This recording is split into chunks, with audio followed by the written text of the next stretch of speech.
Hello guys, welcome to my channel. Today, I will show you some methods to fix error code CE-32753-0 on PlayStation 4. Method 1. Clear system cache. To do that, you need turn off the PS4. After that, unplug the power cable from the power source and disconnect any peripheral attached to your console, such as a controller, headset, hard drive, etc.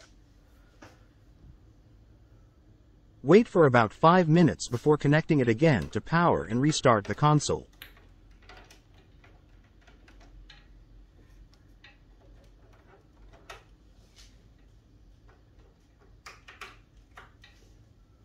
Method 2. Stay up to date. Make sure that you have the latest version of PS4 system software. The updates always offer bug fixes and system performance optimizations.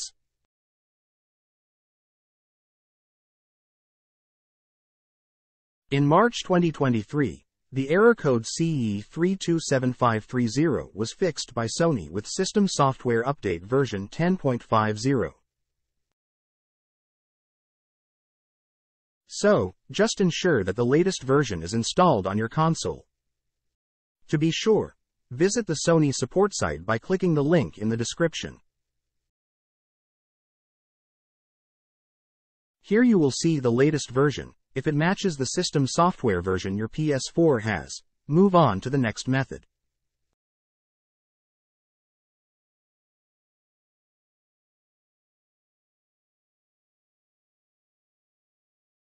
Method 3. Rebuild PS4 database. Firstly, power off your PS4.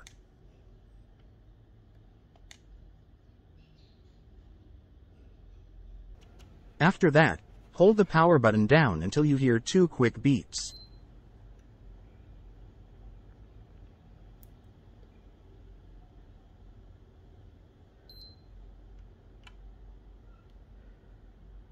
This will alert you that you have entered safe mode. Connect your DualShock 4 controller to the USB-A slot in the front of the PS4.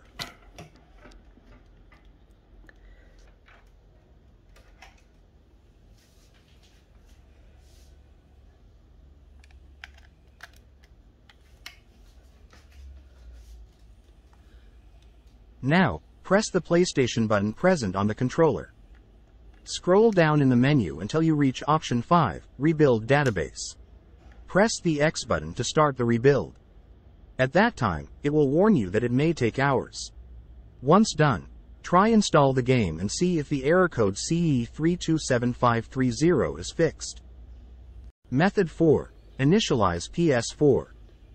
Before we begin, you should know that initializing PS4 completely wipes the console's hard drive and even removes its system software. You should back up any data you want to keep, such as images and video, to an external device or to the cloud. Please visit this official PlayStation page that illustrates this process in detail. Finally, if the error still appears, then try checking the hard drive. Please visit the video linked in the description for this process details. If everything is fine, then the error is most likely due to recent firmware updates, considering just how many people can't play random games on their library the past few days. Best case scenario is they patch it soon and we can get it over with. I advise getting in touch with the nearby Sony Service Center if the issue continues. Hope this is useful.